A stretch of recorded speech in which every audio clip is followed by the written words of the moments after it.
Hello, everyone. Welcome to today's live broadcast, Outreach 101, Why Initiating an Outreach Program is Vital to Your Lab's Future and How to Do It.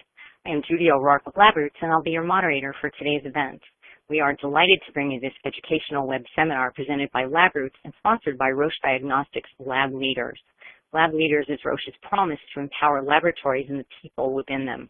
This is accomplished by providing clinical and strategic insights, support, and solutions from the industry's top innovators via lableaders.com, the 2016 Lab Leaders webinar series, and through L2 Summits, our Lab Leaders live events. In order to further delve into the important topic of strategic lab outreach, Lab Leaders is releasing an outreach ebook to all Lab Leaders members in the coming weeks. Ensure you're registered on Lab Leaders to receive this valuable resource. We have a few important announcements before we begin. This webcast is designed to be interactive, and we encourage you to ask questions during the event. You can submit questions by typing them in the Q&A box, which can be found by clicking on the green Q&A button at the lower left of the presentation window. We'll try to answer as many questions as we can. You can enlarge the slide window by clicking on the screen icon in the lower right-hand corner of the slide window. If you have any technical problems viewing or hearing this presentation, please click on the support button at the top right of your presentation window or submit your problem through the green Q&A button lower left. This webinar has been approved for continuing educational credits. Please click on the CE button at the bottom left corner and follow the process to receive your credits. I would now like to introduce today's speakers, Kelli Powers, Vicky McClain, and Kristie Campbell. Kelli Powers, CFO, was recently named one of Alabama's most powerful and influential women by the National Diversity Council. 15 women from throughout the state were presented the award during a conference in Birmingham. Vicky McClain has been employed at Huntsville Hospital for over 40 years and has been the Administrative Laboratory Director of the Clinical Laboratory since 1992. Vicky was given two primary goals in 1993, which included developing a point-of-care program for the hospital and developing an outreach program, both of which were challenging but rewarding. Huntsville Hospital Laboratory continues to be successful in the competitive laboratory environment by continually focusing on customer service, patient safety, and quality improvement. Kristie Campbell is experienced in management and supervision within the laboratory field and is keenly focused on point-of-care testing and reference lab operations at Huntsville Hospital, ensuring those operations drive effectiveness of the entire hospital organization. I will now turn it over to the Huntsville Hospital team for their presentation. Thank you so much, Judy. We really appreciate you joining us today for Outreach 101. Today we're going to be talking about achieving your goals by implementing an integrated, seamless, and targeted laboratory outreach program. And thank you so much for that introduction. That was great. Before we get started on the program today, we'd like to do a polling question. And you're going to see the polling question come up in a few minutes. And the question is, which best describes your organization's outreach program? First of all, outreach. What outreach? That's why I'm tuned into this webinar. Or secondly, we have a few customers, but we'd really like to grow our outreach business, or we have 50-plus outreach customers. So if you'll answer that question, I will review the objectives with you. First of all, we're going to describe how laboratory outreach program supports the strategic mission of the health system. And I think you're going to really enjoy Kelli talking about the strategic mission of our health system. We also are going to be describing the current state of the Huntsville Hospital Laboratory Outreach Program. We will review various considerations for building the successful outreach program, and we will discuss the financial impact of the outreach program. We're really glad you joined us for this program, and I'm going to turn, first of all, let's just look at our results. So you can see that about half of the audience doesn't have much of an outreach. About 50% does have a few customers, but certainly wants to grow their outreach business, and then about half of them have 50-plus outreach customers. So hopefully we're going to address lots of topics for everyone in the audience today, but please submit your questions if you have questions along the way. Next, we will turn the presentation over to Kelli. Thank you, Vicki. I actually wanted to first tell the audience about Huntsville Hospital and our health system. We currently have 9 hospitals in our system that we own, 6 that we are affiliated with, 3 surgery centers, and are acquiring another surgery center currently. We service 16 counties in North Alabama, the southern part of Tennessee, and East Mississippi. On the screen, you should be able to see pictures of some of our hospitals. We have 12,000 employees and 2,200 licensed beds. Our main hospital here in Huntsville is a level 1 trauma center with 941 beds, and we're staffed for a census of 874 every day.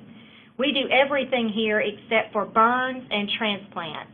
I thought that might give you an idea of our health system compared to where you are, so you could kind of compare to our outreach program.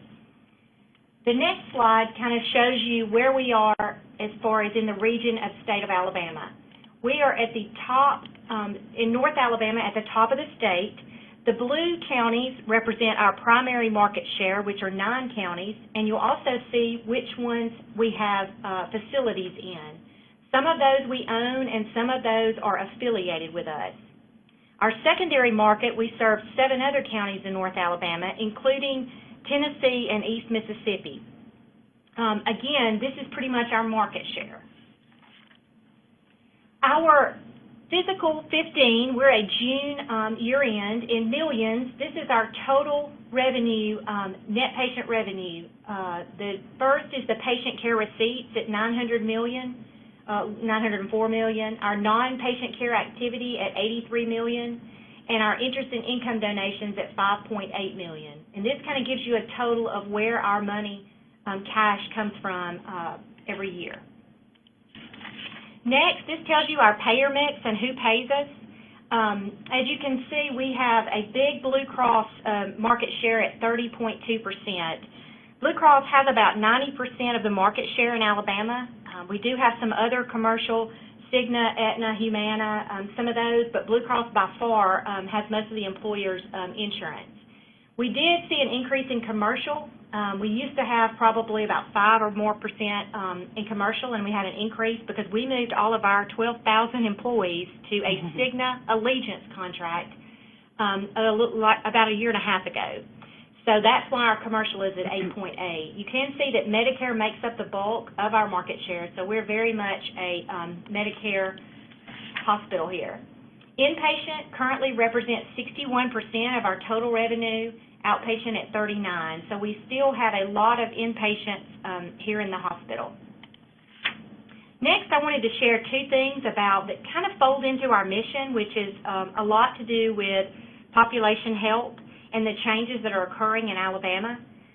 First is Alabama Community Care, and that is our new RCO, that regional care organization with Medicaid. We are about to start managed care with our Medicaid here in Alabama starting in October of this year. And one of the reasons I bring this up is how important lab and lab tests are to improving health care, especially if our goal is trying to decrease expenses and keeping patients out of the hospital.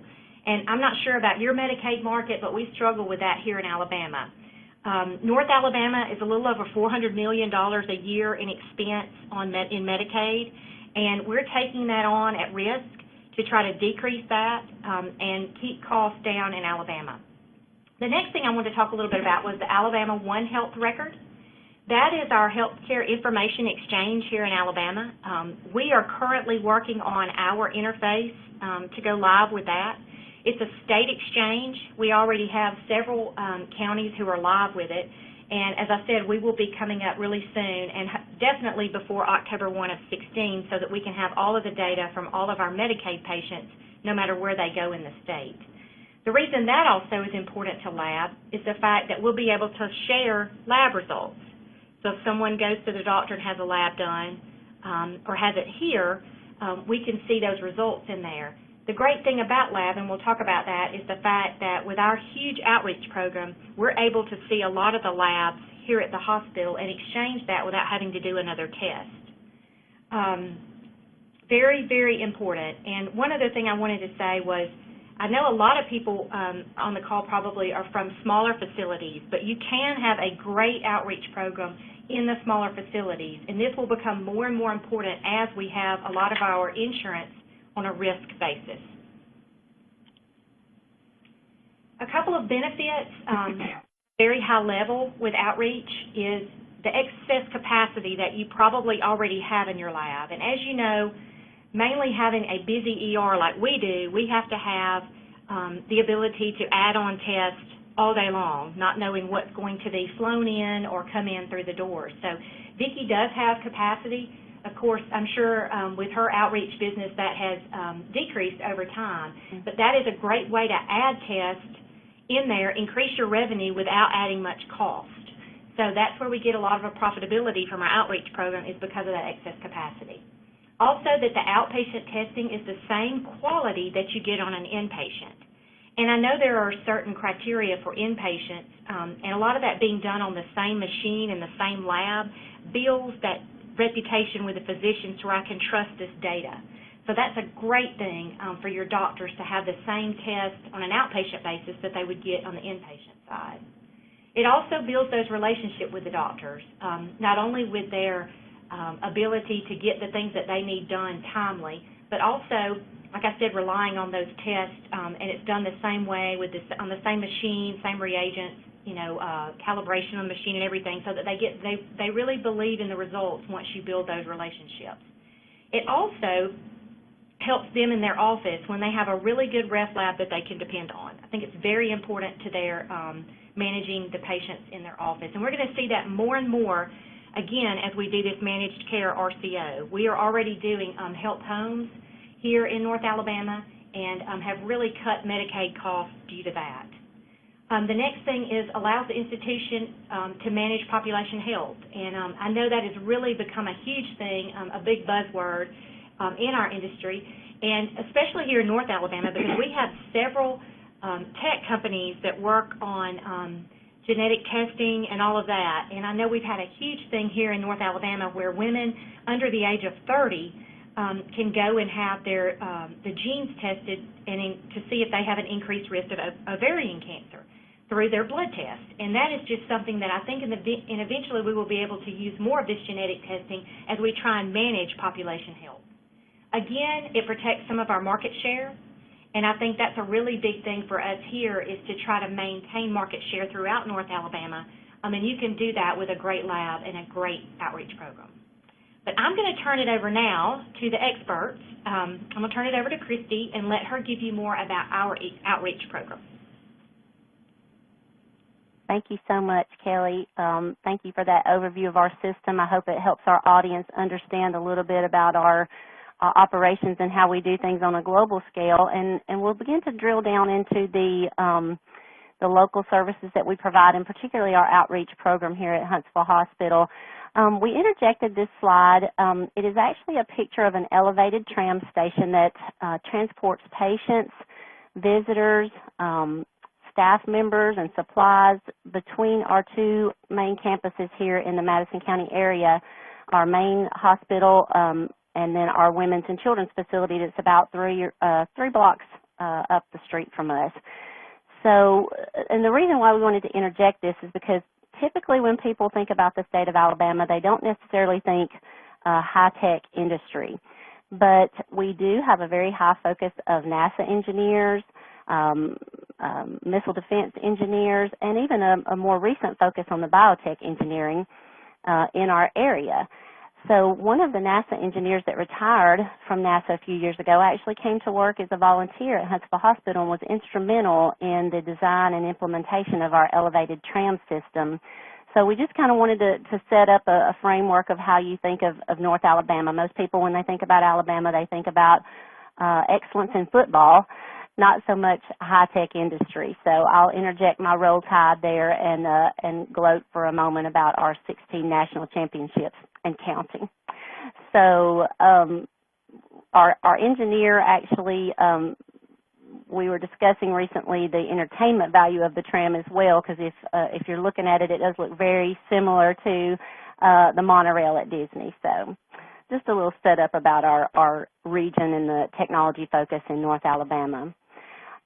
We are one of the largest hospitals in the United States by testing volume. We kind of learned that in a published magazine article a few years ago, and we knew we were busy, but it surprised us to some degree, the ranking that we had within the country. But it was just interesting to see that. But I say that to tell you that, as Kelli was saying, regardless of your geographic or your demographic area, outreach is possible for you. Our county that our main hospital resides in is Madison County, and it's about 800 square miles and a population of about 350,000. So although we are kind of a populated area in North Alabama, our outreach program has started to grow outside the bounds of our county in particular. So just keep in mind that even regardless of your geographic and demographic facts, you can start an outreach program and be successful in this arena of laboratory business. Our lab is CAP and AABB accredited, and of course we are part of that larger Huntsville Hospital system that Kelli gave us an overview. So just to give a little bit about the current state of our laboratory, in the fall of 2014, we moved our lab to a new location. It was the largest departmental move our hospital had ever undertaken. We actually gained about 11,000 square foot of floor space in our new lab, and that brought us up to a total of about 30,000 square feet. Again, we are AABB accredited and CAP accredited, and we're a fully automated lab. Every department in our lab has automation as a part of their work processes. We are also supported by pre-analytical staff that includes phlebotomy services, central processing, which focuses on the receipt and processing of inpatient samples, and our specimen accessioning staff, which focuses on the registration, ordering, and processing of samples submitted to us by some of our clients in our outreach business directly from their office. Additionally, we have client services, a call center, so to say, in our main laboratory that answers incoming phone calls, provides customer services to our inpatient as well as our outpatient clients. We do have a large point-of-care program under the direction of the laboratory. That's also under my oversight, so I have reference lab as well as point-of-care, both very challenging aspects of our lab business, but very rewarding and a benefit to our patient population. This slide indicates that we're approaching 8,000 specimens a day through our laboratory, and actually in the last few months as the respiratory season has come on, we're pretty consistently processing about 8,300, 8,200 specimens on our busiest days of the week, which are Monday through Wednesday. In fiscal year 2015, we booked 4.4 million billables, and our total FTEs for the lab are approximately 208. So in our outreach business, who are the category of clients that we serve? We have basically 4 different categories. The first is physician offices. So we accept samples from physician offices, have some of our phlebotomists that are employed by Huntsville Hospital Laboratory that work in those physicians' offices. We also serve the other hospitals. Kelli mentioned that we have a hospital system that spreads all across North Alabama, several counties that are under our health system umbrella, and we perform lab testing for those hospitals as well. We also serve skilled nursing facilities and their laboratory needs, which can be very challenging, particularly I would say in the aspect of billing for those services, and Vicky will talk a little bit about that later in the presentation.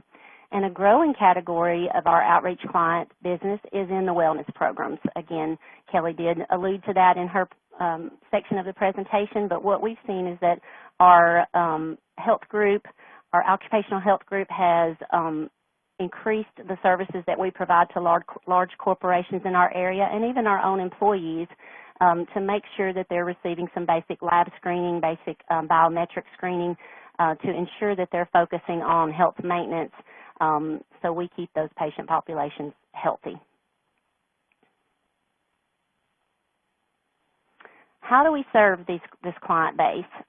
Within our outreach call center, we have a total of 70 FTEs. That includes myself, 1 manager, 2 coordinators, 3 senior phlebotomy techs, and a total of 45 phlebotomists we'll talk a little bit more in depth about where those phlebotomists work and how they serve the patients. Again, 9 specimen accessioning staff, and again, this staff is focused on the registering, ordering, and processing of specimens submitted to us directly from a physician's office. So that's kind of the daily operations. The support staff for our outreach operations includes 1.5 FTEs for marketing and a 0.5 dedicated LIS support person. So really the 0.5s there combine into one human being who just has 2 main focuses of his job. So he's very well versed in marketing and sales and developing those relationships and networks with our clients, but he's also very well versed in the EMR aspect of the clients. They have their electronic medical record, and they want to submit orders to us through that EMR, and very oftentimes they want to receive all their results back. So his job is to maintain and troubleshoot those EMRs and work with our new clients to set up their EMR interfaces. We also have 7.8 dedicated client services staff, and amongst those, when we added up and tallied up, they have about 70 years total lab experience. So there's not many phone calls that have to go past our client services staff as far as assisting with ordering and helping investigate unusual lab test requests. And where we serve this patient population, we actually have a total of 22 service locations. All of those are currently within Madison County with the exception of one physician's office that we serve in an adjacent county. But we have 8 patient service centers, and the patient service centers are comprised of a waiting area, a receptionist who helps sign the patients in, make sure we have lab orders available to us at the time of their arrival, and then a staff of phlebotomists that actually draw the samples, provide instructions for how to collect non-blood samples, and just serve those customers. Our phlebotomists in these locations are actually responsible for registration. They have to collect or provide collection instructions for the samples, and then they have also a customer service portion of their job that they have to balance with all the rest of these. As you all are probably aware, outpatient satisfaction scores will begin to be considered in our reimbursement for outpatient services, so they do have to balance those 3 focuses in their job. We also have 14 physician offices for which we supply a phlebotomist. So the phlebotomist actually works for us, wears a Huntsville Hospital badge, but reports to a physician's office for their shift on a daily basis. The decision to provide an in-office phlebotomist is generally based on the number of patients that office sees in a day's time. Our minimum requirement would be 4 patients per hour, or about 30, 32 patients a day. Sometimes we also consider revenue in that. If they maybe don't see that many patients a day, but the testing that they perform based on their specialty would produce a certain amount of revenue, then we would consider that.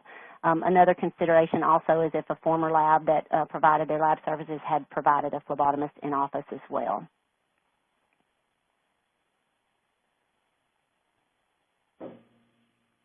Okay, so we'll switch from the kind of the focus on the current state of our outreach business to the lab's perspective on outreach.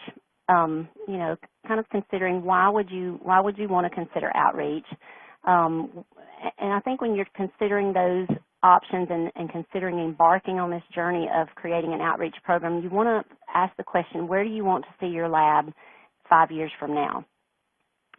A real threat that exists out there today in the industry is that your lab could potentially be gobbled up by one of the larger labs, and then that would leave you only as a stat lab providing stat services and maybe some blood bank services, and then everything else is handled by an out-of-state lab or a larger commercial lab. And I would think that most of us in the lab industry would prefer not to see that happen in our local lab. So you really want to consider, where do I want to see my lab in the coming years? And then the next question is, what does it take to get there and to fend off some of these threats from outside laboratories taking over your local business? The maintenance of your data locally, Kelli mentioned that as far as our health information exchange and how we'll be sharing data, laboratory data with those physicians caring for our Medicare population, Medicaid population. You want to keep your data in your hands. When the lab testing goes out of state or to a large commercial lab, you lose control of that data, and the patient care certainly could suffer, and your ability to help maintain the health of your patient population will suffer. Okay, so at this point, I think we have another polling question before we talk about some of the considerations. So your polling question is, what do you perceive as the biggest hurdle of creating and maintaining an outreach program? So those of you in attendance today have certainly at least considered an outreach program if you've not already embarked on it. So select your answer there. We'll give a few seconds for those answers to come in and see what you all perceive as the biggest hurdles or the most challenging aspect of an outreach program. I'll kind of go ahead and talk about where we'll be turning next. The next portion of our presentation will be giving consideration to the different challenges in developing an outreach program. There are certainly internal considerations within the lab, considerations of who will need to be part of your team maybe outside of the lab discipline. So let's see if we've got our results coming in. Okay, lack of support seems to be in the lead as far as your concerns. A close second is cost. Okay, that's an interesting one. And then the FTEs. Okay, so we will be addressing some of these concerns. I guess in regards to lack of support, would that be lack of support from your C-suite? I think that would probably be potentially what you all are thinking. And Kelli, I think, will be coming back into the presentation shortly to give some perspective on maybe how to garner some support from your C-suite. So thank you for participating in that poll. Okay. So as with any journey that you decide to embark upon, it all starts with a single first step. Where do we start? How do we begin this journey? So we'll go into the next few slides and give our thoughts on how to pursue that. The first thing I think would need to be considered is who on your lab team is going to help you accomplish your goals in developing an outreach program.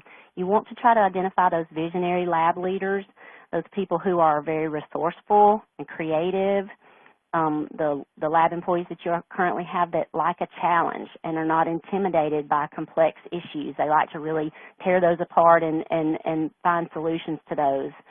Also, you need to make sure that you have your technical leaders on board, those people on your staff who have intimate knowledge of your instrumentation and its capabilities, its capacity, and also the limitations.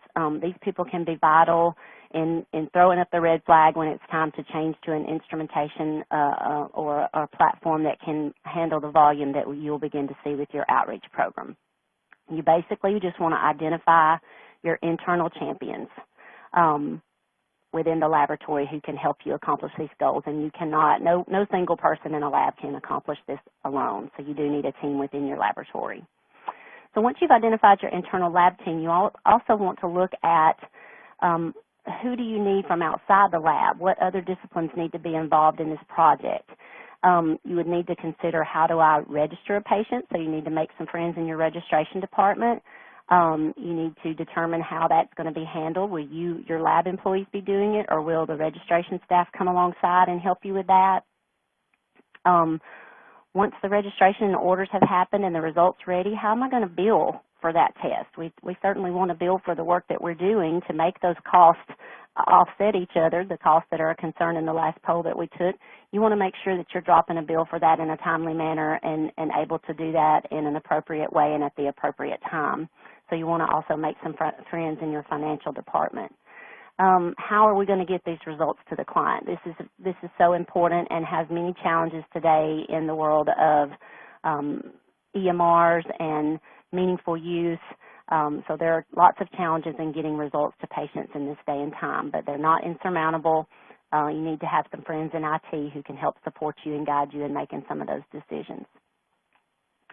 So once you've kind of developed your internal and other disciplinary teams, you want to decide, how are we going to sell our services? Who's going to market the lab? And in our experience, we've found that if you can identify someone with marketing and sales skills and the resources that it takes to effectively establish relationships and close the deal, so to speak, you can often teach that person information about laboratory testing and why we do things the way we do and why we have all the policies and procedures.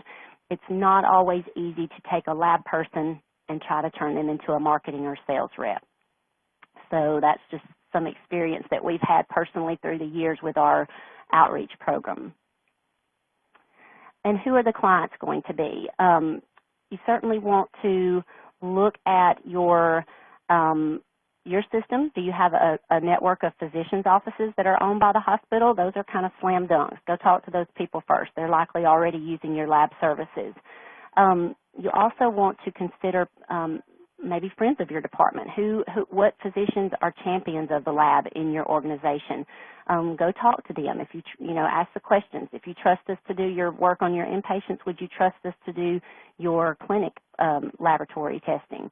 Those are really good places to start as far as who are your first clients going to be. You want somebody who already likes you, so they'll come on board quickly and work with you through some of the obstacles that you may face in the beginning of your outreach program.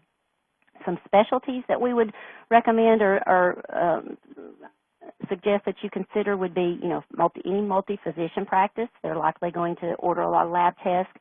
Your OBGYN, cardiology, neurology, and oncology are also good specialties to approach in regards to outreach clients. So once you've identified your marketing person, how are you going to market what you have to offer to your local offices and clinics in your area? How are you going to set yourself up as a good candidate for an outreach partner? You want to have that conversation with the prospective client, and you want to focus on what you can provide that maybe your competitors cannot. Maybe say stat turnaround times would be one to promote. Publish your list of stat turnaround time goals and share that with your staff or your potential clients. They want to know that. They want to know that they can get a stat result if they need it. You can also promote yourself as a customer service focused, and certainly in the beginning, maybe Vicky might speak to this later, in the beginning, even maybe the lab director will say, you can contact me personally if you have any issues with our outreach and not getting your results or not getting the service that you need, but you want to focus on customer service and certainly turnaround time, and then elimination of interlaboratory variation. When you are sending both your inpatient work and your outpatient work to the same lab, you have very consistent report formatting. You have consistency and a relationship of knowing that the quality is there. You're just now utilizing it or promoting it in your outpatient setting. Okay, and with that, I will turn over the discussion at this point to Vicky McClain to give you some information about consideration in the billing aspect. Okay, let's talk a little bit about billing. So, billing sometimes is a very difficult topic for laboratorians to approach because you have to think about, okay, what am I going to charge for my services? And if you're in a hospital laboratory, you may not have even considered what your fee schedule is all about. So you're going to really have to understand your fee schedule, how fee schedule is developed, how it works. If you only have one fee schedule for your hospital patients, that's not going to work for your outreach clients. You're going to have a discounted fee schedule. You do not have to discount every single test on your fee schedule, your 2,000, 3,000 tests, but you have to have a core group of tests that you're going to discount because you've got to have competitive pricing that you're going to have for your outreach clients. There's a lot of concern right now about fee schedules, and certainly there's a lot of concern about what is PAMA going to do to our fee schedule. And if you don't know what PAMA stands for, it's Protecting Access to Medicare Act. It was passed in 2014. It is to reform the clinical lab fee schedule for Medicare. So most of us know what it means by reform. They're going to take that fee schedule and it's going to be decreased over the next few years. You may not be aware, but that fee schedule actually has not been updated since 1984. So if you look at about the top 25 tests on the Medicare clinical lab fee schedule, you're going to be probably surprised at the reimbursement for some of those tests. And some of those tests are very highly automated tests in our laboratories. So I don't think it's going to be a real surprise for any of us. Remember, it's a variable cost to our outreach programs. We need to just keep doing what we do, go out there and sell more tests. It's another threat, but there's always threats to every program every single day. So it's just one of those programs that you're going to have to remember, yes, that's probably going to affect your revenue, and move on. So let's think a little bit about the nuts and bolts of billing. In our billing, we have actually two patient types, and we did that for a reason.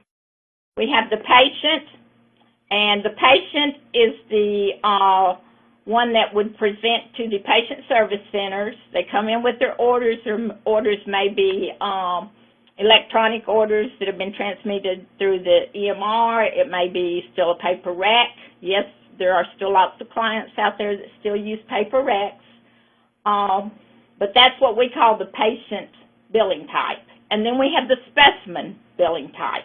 And that would be the specimen that's picked up in the physician office, or maybe picked up at the nursing home, or perhaps the specimens that come from other hospitals.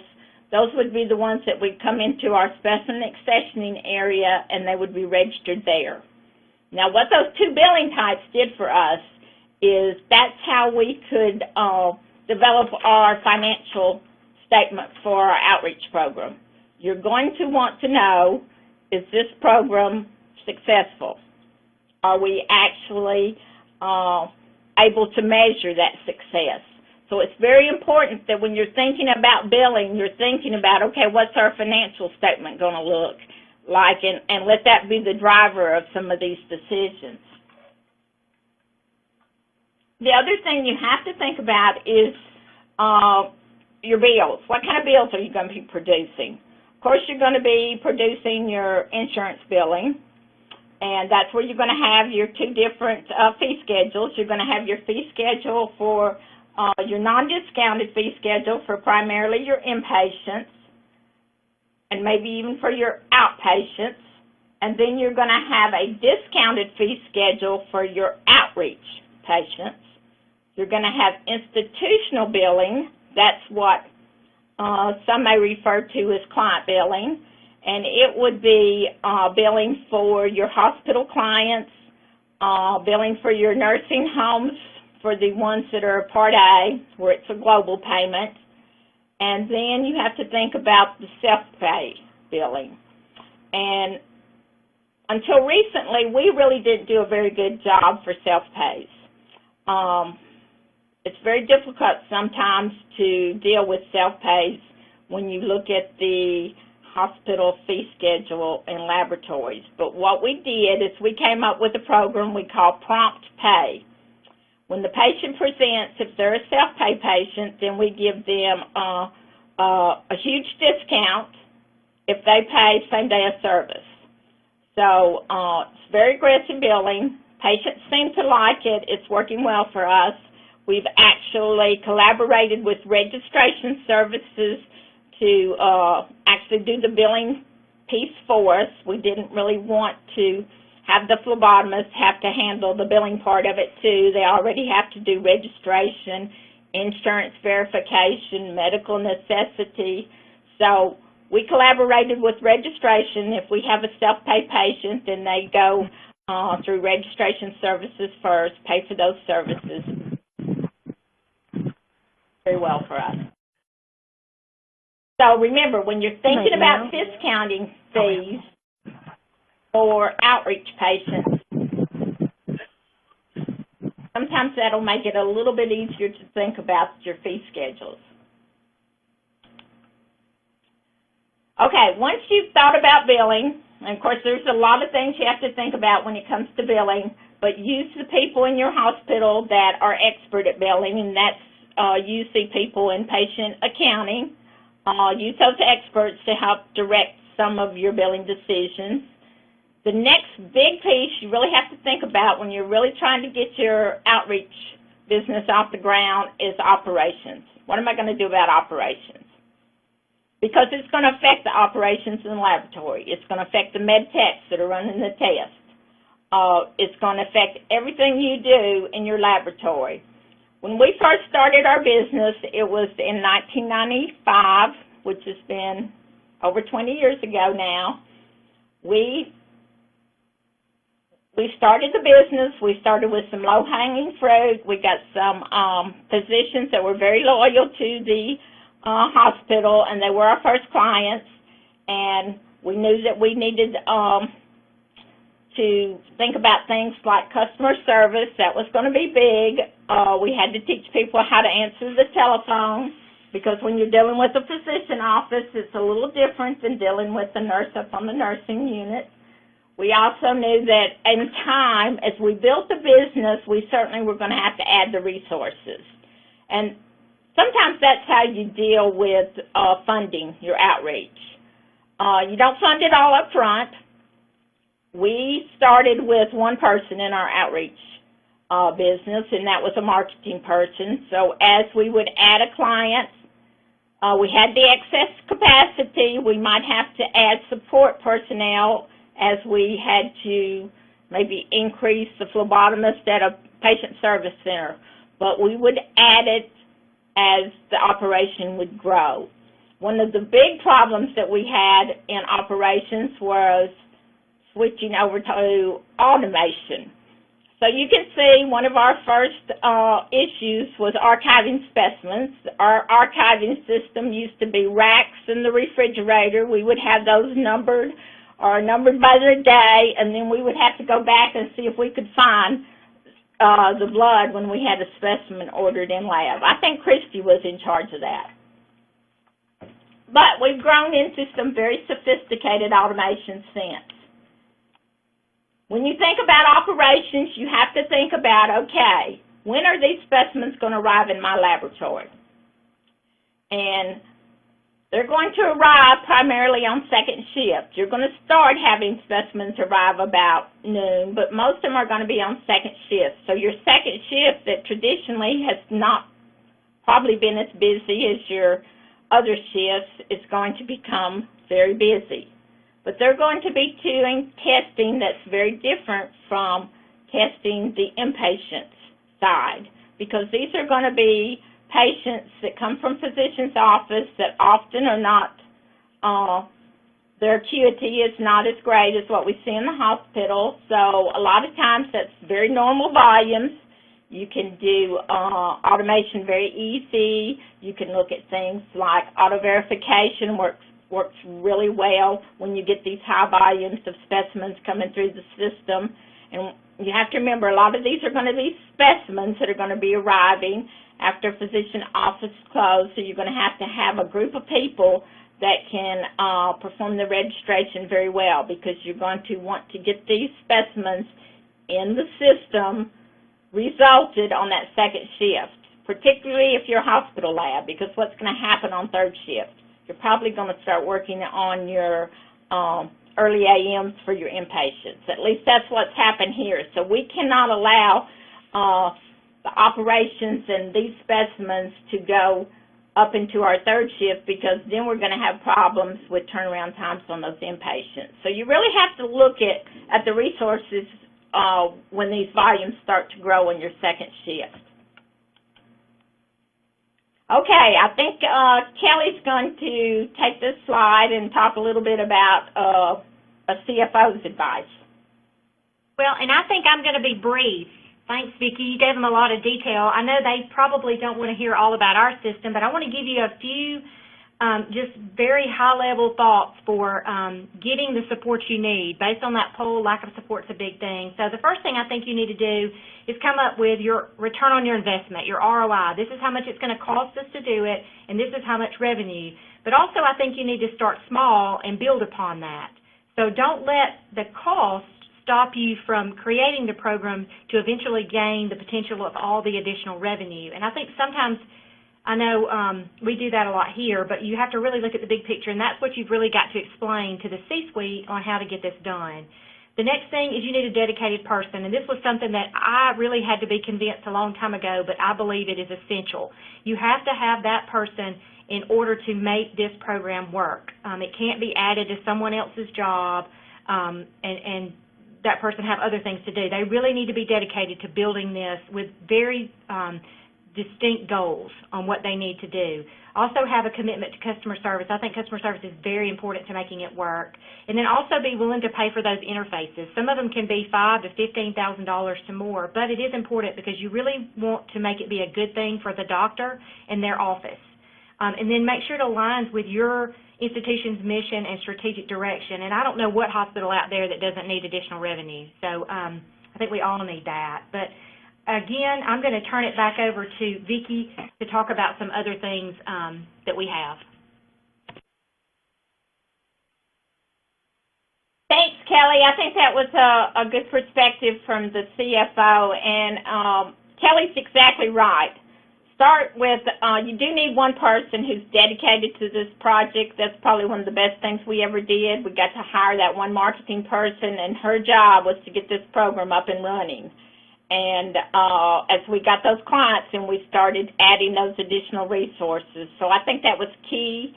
I think collaboration with other departments within the hospital that have expertise that we needed. I certainly didn't have the expertise in billing, but I was certainly willing to learn. And I would find those people who were willing to teach me, because I think you have to understand that side if you're going to be successful. You have to understand registration. You have to understand what you need to turn out that bill that's going to be successful, because like I tell our phlebotomists, it doesn't matter if we get everything right on the front end. If we can't get paid on the back end, we're all going to be out of a job. So let's just kind of look at the financials, and you can see kind of how this works over a period of time. If you look over the last 20 years of our program, you can see by looking at this graph that we have the non-outreach growth, which has grown here over the 20 years, and we also have the outreach. And you can see we have steadily grown that outreach over the 20 years. It started out very, very small. In the beginning, we started out with maybe 30,000 billables that first year, so we didn't show much of a net revenue, but it keeps growing. All it takes is one or two very satisfied clients, okay, and the word starts getting around the medical staff, and that's what you want to happen. Then if you look at efficiency, you can see that man-hours per billable, if you're working in a lab, a typical hospital lab, you're going to probably have numbers that look very similar to the way we looked like in 1995, okay? We had man-hours per billable was somewhere around 0.35. I've seen that in many places that don't have outreach, but as you start to really push those volumes through that laboratory, then you'll see that the man-hours per billable will, and we've been this way now for many, many years, it's always consistently around 0.10. That also kind of helps you know when you need to add resources out there. I think that also speaks to the fact that we're very automated. What we did in terms of efficiency and man-hours is we didn't add a lot of technical staff. We would add support staff, and by that I mean we would add people like phlebotomists, processing techs, the med techs in our laboratory. They don't do any of the front-end work.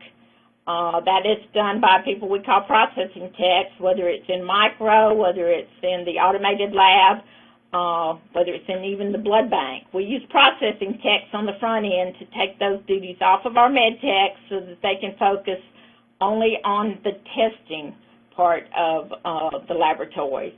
So they maintain the instruments and they do the testing and make sure that the results are accurate.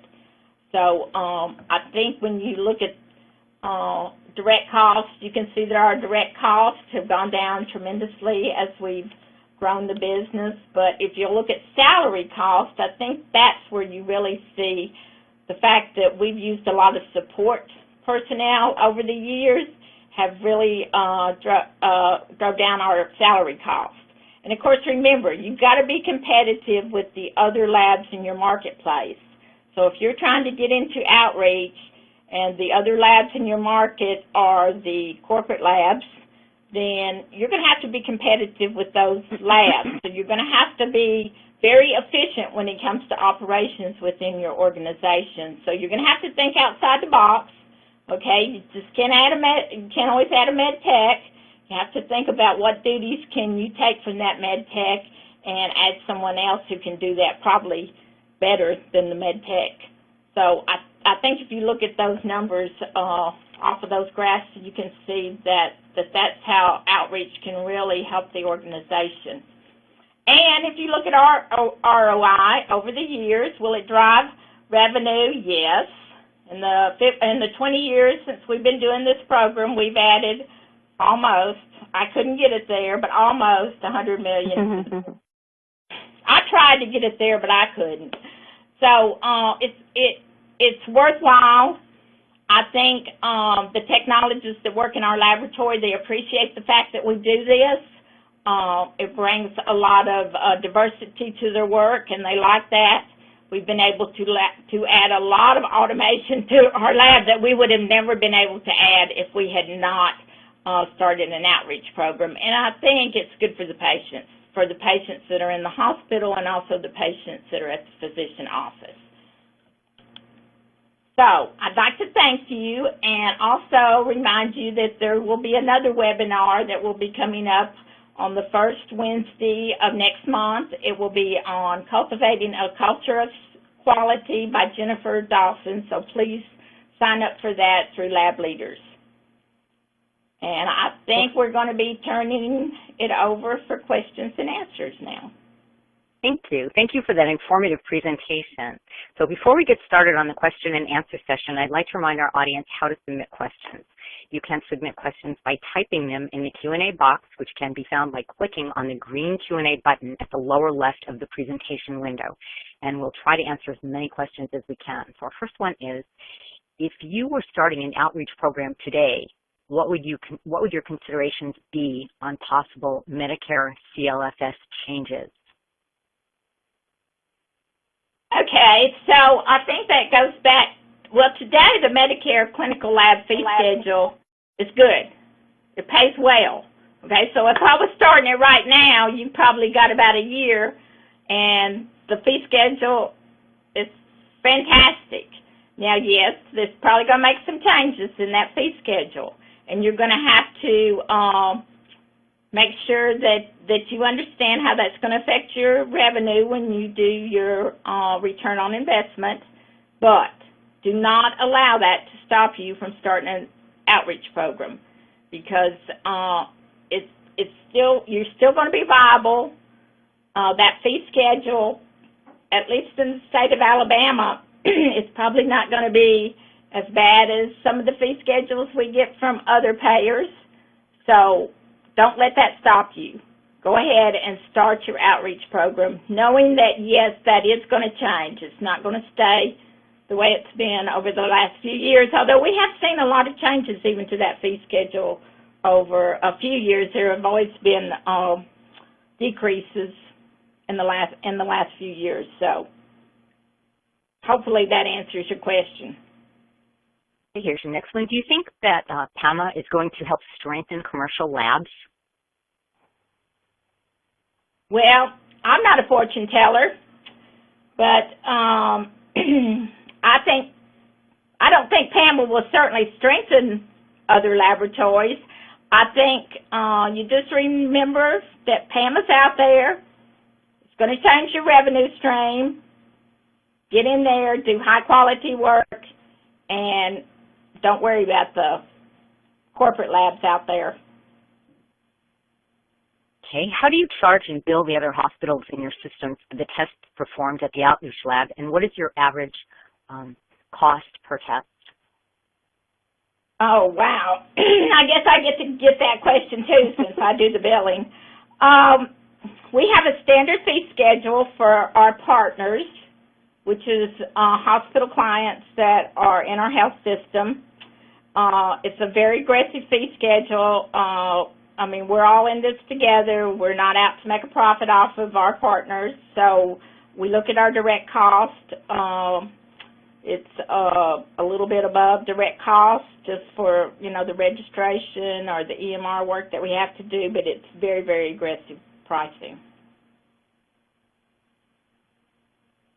So the next questioner has 4 questions for you, and I'll just ask them one at a time.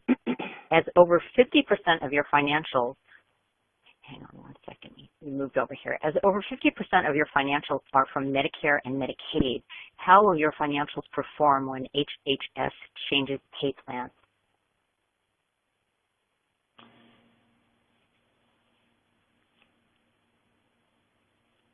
Well, I would say the first year I think we're going to take a 10% cut in Medicare rates. Everybody's going to take a 10% cut on whatever your Medicare business is. And in outreach, I don't think our percentage is quite as high as it is for the whole hospital. It's a little bit different. I think Blue Cross is a little bit higher than Medicare on outreach. But you'll definitely take a hit on your Medicare rates that first year, and the next year, and the next year after that.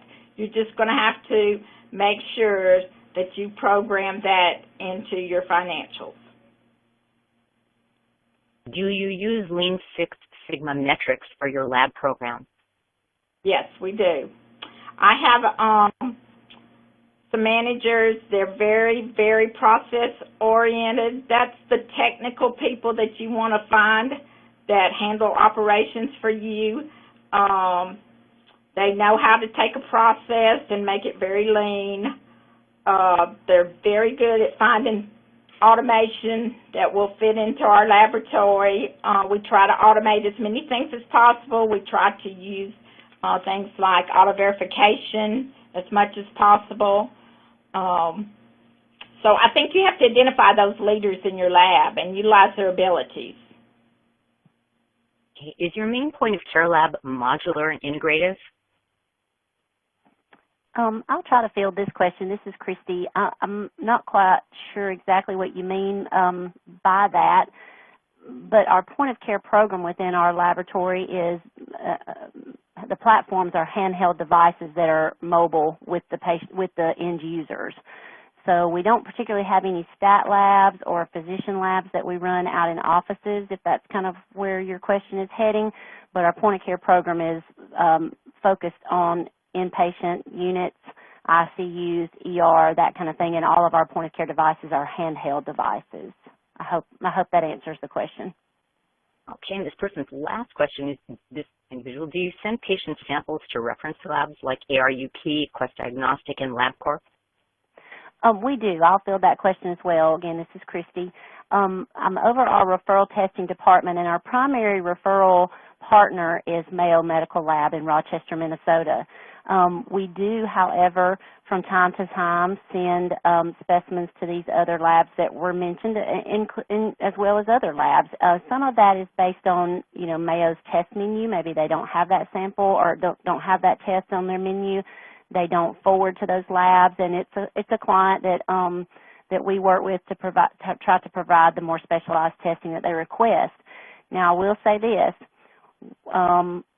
We are now in the position where we need to start giving that a more critical eye as far as, managing our resources well.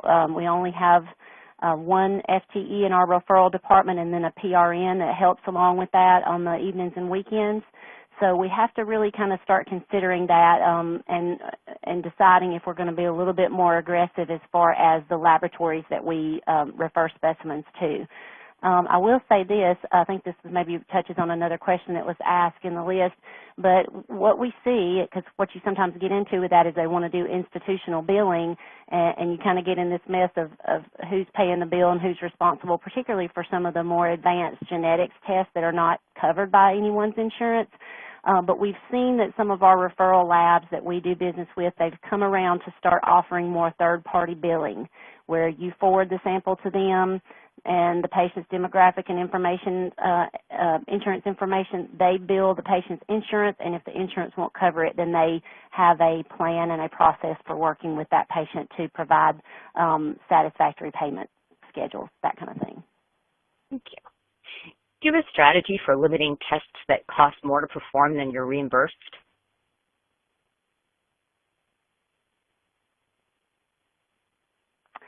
I think you're always going to have a few of these. I could probably name one or two that always make me cringe when I see them ordered.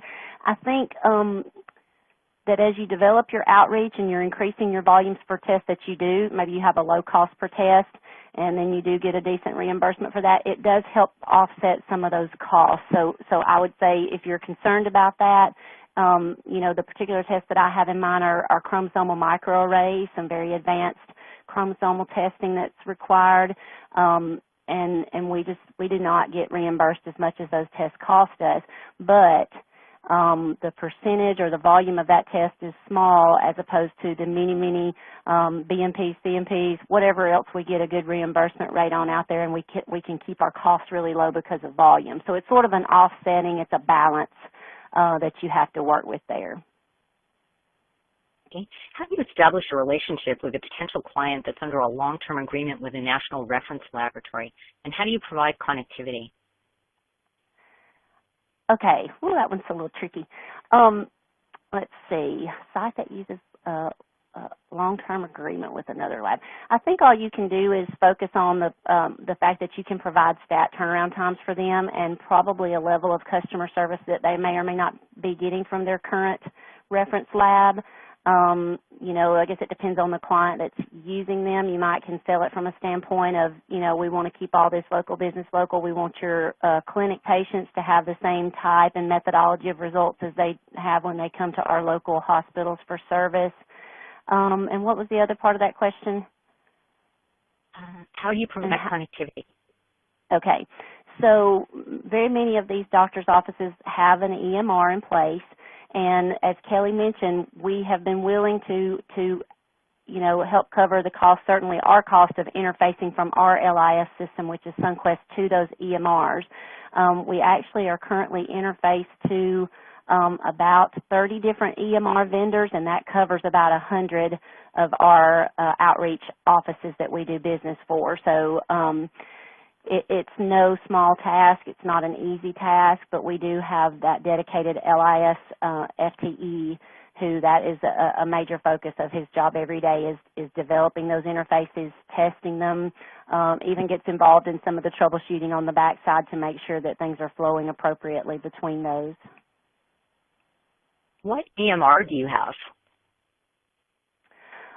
We actually have, I'm going to kind of touch this on a broad spectrum. For our inpatients, in-house work, we use iCare or GE Centricity. We're actually in the process of considering the alternative to that system. For our LIS, we have Sunquest. And in the last couple of years, we have implemented the use of the Atlas system for helping us manage and sort of be a middleware between all those different EMR vendors and our lab system. So that was probably, I hope I touched on the answer that question was looking for. How do you manage critical result reporting in your hospital? Critical results are still reported by the medical technologist. They're responsible for calling it to the nurse in charge of a patient and for documenting that. Now, in the outreach setting, we do also call critical values to our outreach clients. We have kind of a process in place that some offices have told us do not call us with a critical hour, you know, a result after or between certain hours, and we have that approved by our medical directors, our pathologists, and then we put that request into place. But we do attempt, as we have outreach business come in, if there are critical values, we certainly call those. If we're not able to contact anyone through the evening, second shift and third shift hours when those tests are being run, then we leave it for a supervisor follow-up the next morning. Do you collect payments at the time of service at all of your draw centers? And cash, credit card, co-pays, and does this include phlebotomists in physician offices as well? We do not. We actually work with our registration services who provides,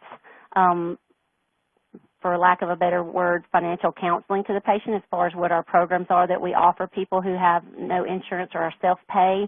So we've worked out a collaborative effort with them that if we realize the patient has no insurance and are in that self-pay category, we refer them to our registration area. They counsel them, offer the prompt pay discount that Vicky referred to in her portion of the presentation, and collect payment from them. That is something that was already part, the collection of money at the point of service was already part of the registration services workflow and operation, so we just worked with them collaboratively to make that as seamless for the patients as possible. We actually don't offer it in every location and every physician office, but we have implemented that in, let's see, 5 of our 8 patient service centers. So and we tried to be strategic about where we offered that throughout the county, so it would be an opportunity for anybody in any area of our main service geographic area to have that opportunity to pay at the time of service.